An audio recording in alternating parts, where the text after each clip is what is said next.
যে স্বামী তার স্ত্রীকে তুচ্ছ তাচ্ছিল্য করে তুই বলে সম্বোধন করে, এই স্ত্রীকে তুই বলে সম্বোধন করার মাধ্যমে ওই স্বামী তার পরিবারে বিপদ ডেকে নিয়ে আসে। সেই বিপদটি হলো ওই পরিবারে যে সন্তানগুলো আসবে তারা চিন্তা করবে আমার মায়ের কোনো মূল্য আমার বাবার কাছে নাই। ওই সন্তানরা ওই চিন্তা নিয়ে বড় হবে, ওই মায়ের কোনো মূল্য থাকবে না। এবং সন্তান যখন তার মাকে মূল্য পেতে দেখবে না, তখন ওই সন্তান তার বাবাকেও মূল্যায়ন করতে পারবে না। পুরা পরিবার ব্যবস্থায় সম্মান রেসপেক্টের কোনো জায়গা থাকবে না।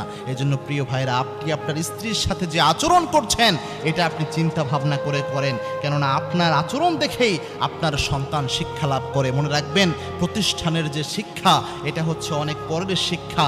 একটা সন্তান সর্বপ্রথম তার আব্বা এবং আম্মার কাছে শিক্ষা গ্রহণ করে।